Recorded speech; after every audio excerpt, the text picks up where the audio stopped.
ভুলভ্রান্তি আমাদের পথে ছিল, এর মাঝেও হয়েছে, দলীয়করণ হয়েছে, কিন্তু এটা কোনো সময় একেবারে সম্পূর্ণ স্ট্রেইট লাইনে ছিল এই কথা আমরা কখনো দাবি করতে পারবো না। এটা কিন্তু বিভিন্ন সময় বিভিন্ন কারণে, রাজনৈতিক কারণে বা দলের লোকের ইনফ্লুয়েন্সের কারণে এগুলো অনেক সময় হয়েছে। আমরা চেষ্টা করব যে সামনে যেন এটাকে আমরা কমিয়ে আনতে পারি, যাতে করে এই অসুবিধা না হয়।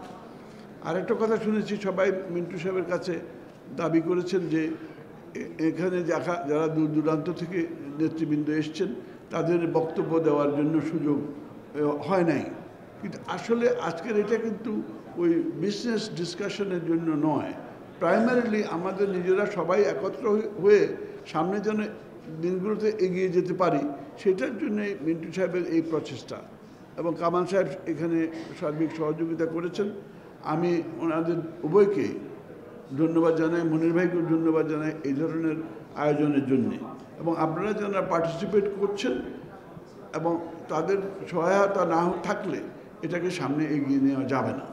তো আমি অলরেডি রিকোয়েস্ট করেছি যে আমরা একটা বিজনেস রিভিউ মিটিং করব, যেখানে সমস্ত নেতৃবৃন্দ তাদের বক্তব্য উপস্থান করবে, লিখিত বক্তব্য উপস্থান করবে, যাতে করে এটাকে কম্পাইল করে সরকারের সামনে নিয়ে যাওয়া যেতে পারে।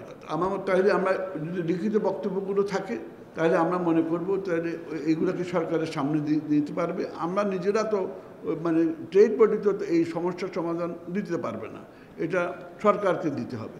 সেই সরকারকে দিতে হলে তাকে তার আমাদের বক্তব্যটা দিতে হবে এবং আমরা একত্রে এই জিনিসটাকে প্রডিউস করতে পারবো।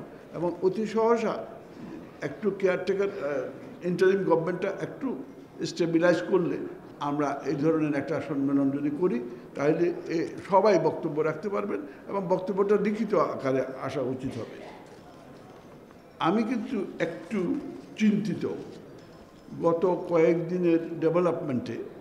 আমাদের সময় তো গেল কবে, আজকে হলো 14 তারিখ, 5 তারিখে মানে সরকার পতন হয়েছে, কিন্তু এখনও আপনার ওই আইন শৃঙ্খলা পরিস্থিতিটাকে এর মধ্যে গ্রিপের মধ্যে আনা যায় নাই।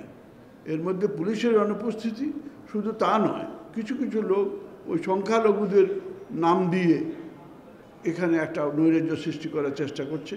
আমি একটা বক্তব্যে শুনলাম, ওরা বলল যে যদি এখানে হিন্দুদের উপরে আক্রমণ হয় তাহলে ভারতে মুসলমান বাস করতে পারবে না, ওরা আমাদেরকে নোটিশ দিয়েছে।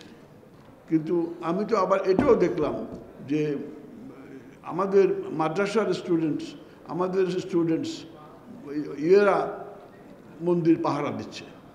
তো এই জিনিসগুলো কিভাবে কোন ডিরেকশনে যাচ্ছে এই জিনিসগুলো আপনাদের লক্ষ্য রাখা উচিত। আমার কাছে কেন যেন মনে হয়, আল্লাহ মাফ করুক, যে এমন একটা কনস্পিরেসি তৈরি হওয়ার চেষ্টা হচ্ছে যে যাতে করে আমাদের এই যে বিজয়, এই অর্জনটাকে নস্যাৎ করা, এই ইন্টারিম গভর্নমেন্ট আনসাকসেসফুল হয় এবং এই রিফর্মগুলো করতে না পারে, ইলেকশনটা যেন আরও দেরিতে হয়, যাতে করে পলিটিক্যালি একটা মানে আনসার্টেন সিচুয়েশন ডেভেলপ করে। এটার জন্য বিভিন্ন লোক পিছন থেকে কাজ করতেছে, সেটা সীমান্তের এপারে ওপারে থেকে শুরু করে অনেক কিছুই হতে পারে। তো আমাদেরকে এই সময়ে আমাদেরকে একতাবদ্ধ থাকা একান্ত প্রয়োজন। আমি মনে করি যে এই ক্ষেত্রে আমাদের law enforcing agencies, the right from the military মানে to the police and Ansar, এদেরকে এই খুবই কেয়ারফুলি মানে দেখতে হবে এবং হ্যান্ডেল করতে হবে সেভাবে। আর ছাত্র জনতার এই যে বিজয়, এটা আনপ্রেসিডেন্টেড, এটা আপনারা সবাই জানেন। আমরা যারা দেখেছি অতীতে সংগ্রাম এবং মুভমেন্টের সম্বন্ধে, তো এইটা মানে আনপ্রেসিডেন্টেড এবং সেই জন্য আমরা সবাই ছাত্রদের সাথে একাত্ম হয়ে কাজ করেছি। সেখানে শুধু শেষ পর্যন্ত শুধু ছাত্র থাকে নাই, সেখানে মানে মা বাবা শিক্ষক মানে সর্বসাধারণ জনতা সবাই তাদের সাথে জয়েন করেছে। সেই কারণেই এটা অতি সত্বর অতি তাড়াতাড়ি এই মুভমেন্ট সাকসেসফুল হয়েছে বলে আমার বিশ্বাস।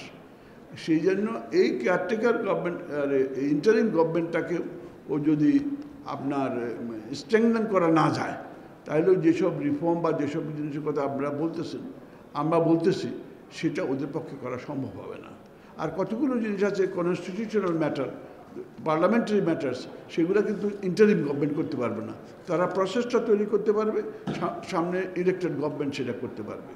তো আমাদেরকে এইসব বিষয়ে যদি আমরা একমত হয়ে চেষ্টা না করি, তাহলে কিন্তু আমাদের সমস্যা সামনে থেকে যাবে। তো from that point of view আমি বলতে থাকবো যে আমরা সবাই মিলে ব্যবসায়ী সমাজ যে বিশেষ করে আমরা যেন একত্রে থাকতে পারি এবং এখানে যেন ডিভাইড অ্যান্ড রুল যেন না হয়। কিছু কিছু প্রতিষ্ঠানে, কিছু কিছু অ্যাসোসিয়েশনে আমি দেখেছি হস্টাইল টেক ওভার, এইটা কিন্তু আমার কাছে গ্রহণযোগ্য না। আমি মনে করি না যে ওরা যেভাবেই হোক, দলীয়ভাবে হোক, যেভাবেই হোক, এটাকে যদি এইভাবে আপনি গায়ের জোরে করে ফেলেন, তো কালকে আমি আরেকটা গায়ের জোরে করব। এই পরিস্থিতিটা আমার মনে হয় সামনের দিকে এগোনোর সম্ভব হবে না। রিফর্ম করেন, রিফর্ম করতে থাকেন, রিফর্ম করে তারপরে সিস্টেম অনুযায়ী যান। ডোন্ট ডু ইট গায়ের জোরে টেক ওভার করাটা সঠিক হবে না। অ্যাজ সাচ আমি মনে করি যে আপনাদের সবার মধ্যে এই ধরনের একটা মনোবৃত্তি কাজ করবে এবং এইটা 2 দিনের কিছু যাবে আসবে না। আপনি যদি 15 বছর 16 বছর যদি করতে পারেন, উইথস্ট্যান্ড করতে পারেন, তো 15 মাস বা 1.5 মাস আপনি অপেক্ষা করতে পারবেন না, এটা তো কথা হতে পারে না। দেয়ারফোর আমাদের মধ্যে যেন ইউনিটিটা ভেঙে না যায়।